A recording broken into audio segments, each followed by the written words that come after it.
Hey guys, Ben, IDS. It's Thursday, and I'm sitting out front enjoying a nice cigar and doing some just a real quick video. Actually, this one's going to be a little bit more expanded. I just dropped a really quick minute video on firearm safety, and I wanted to expand on this because it's a topic that's worth expanding on a little bit more.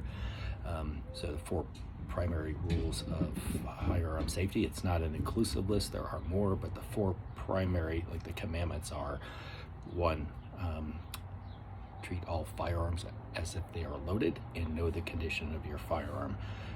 So what does that mean? That means that you absolutely treat it like it's loaded from the time that you approach it to the time that when you first pick it up. When you're manipulating it, you always treat it as if it's loaded.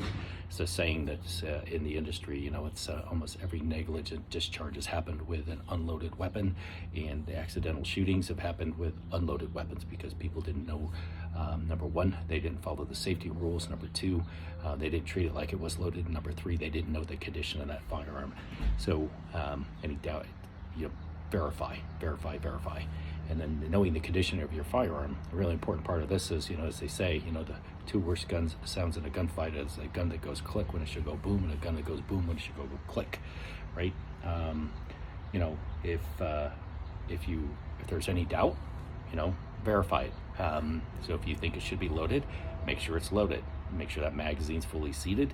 Once you seat that magazine, or if it's a wheel gun, break that breech open and make sure you actually have rounds in the cylinder, right? For the magazine-fed weapons, make sure that magazine's fully seated. Give it a little tug, make sure it's not going to come out, right? Number two is do a really quick press check on that, and if you have a live round indicator or a chambered round indicator, that's a good reference point as well. Sometimes those will fail. It's a mechanical device, so I'm old school. I like to press check my firearms. I know, press check. It's really cool, right? No, this is not about being tactical cool. It's about really understanding the condition of your firearm and being safe. All right, rule number two: keep your finger off the trigger until you're absolutely ready to pull the trigger and send a round down range or into your threat. That's exactly what that means. Now, there are versions of this rule out there that will say keep your finger off the trigger or keep it on the slide until the sights are aligned and you're ready to pull the trigger. Well, in defensive pistols, especially if you're shooting from retention or that high pectoral index that we train for a lower thoracic, lower like hip shot, groin area, if somebody's closing the distance, you're in a clinch and you got to go to a gun, you're not going to have sights aligned, but you still need to have really good finger discipline, right? From the time that your hand goes onto the firearm, draw it from the holster, solid discipline until you're ready to send that round. All right, number three, keep that gun pointed in a safe direction. Never cover yourself with the muzzle, right? So always keep that firearm off you. And what I mean by that is when you're drawing from the holster, make sure that muzzle doesn't come in towards you. Make sure it never covers anything you're not absolutely willing to kill or destroy, because it will absolutely do that. And again, that includes you. You're important. You're not perishable, right? So let's make sure that this is one of the rules I have. General rules, safety rules, is everybody goes home with the same number of holes they came with when we're training on the range.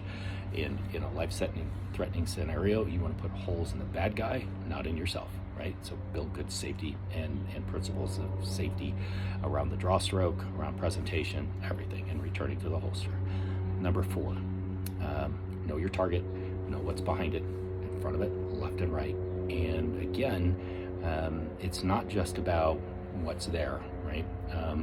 So you want to know what's in front of it, because you own every round that you fire, and there's an attorney attached to every round, and your good intentions means nothing in the scenario where an innocent person is injured because of a negligent discharge or an accidental firing because you did not verify what you were shooting, right? Or you thought you were shooting it, but you had bad marksmanship and you hit an innocent person, right?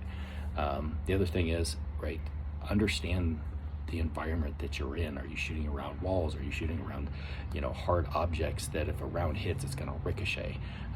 There's a lot of math a lot of things that are going to be happening cognitively in that scenario. But if you start practicing it now, those things will become more natural when you get into that environment. And I recommend you do practice. It's not something you have to be on the range to do, right?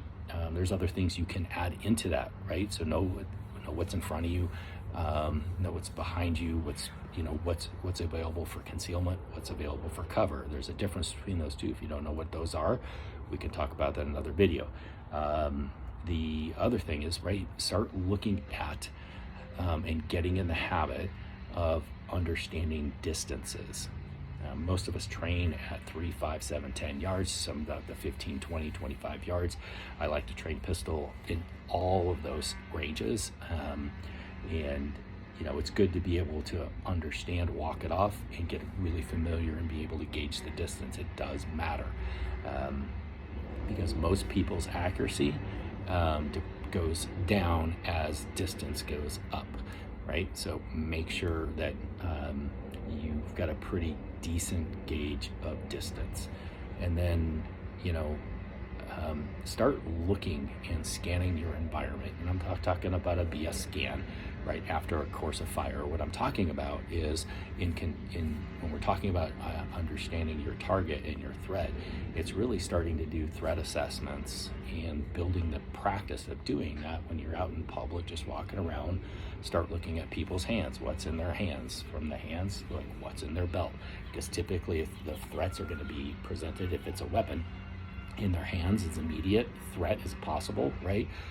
If it's on their belt, and then it goes out from there, and then you start looking at their behavior, their disposition, their general I would say, I'm just going to go back to disposition, how they're behaving in that environment. Does it fit? Is it baseline for everything else that you're seeing out there? If not, that's a good indicator. Pay attention to it and take it, appropriate action as needed. So this is the more expanded version of the 4 firearms rules of safety. If you guys have any questions, would love to hear them. Certainly shoot a message to me. Happy to answer any questions or expand on this. Do me a favor, like and share this. A lot of brand new firearms owners out there, this is especially pistols, right? It's really good that they get this information and start uploading it and start thinking about it now before they step onto a live range. All right, guys, thanks for listening, and thanks for sharing this out. IDS out.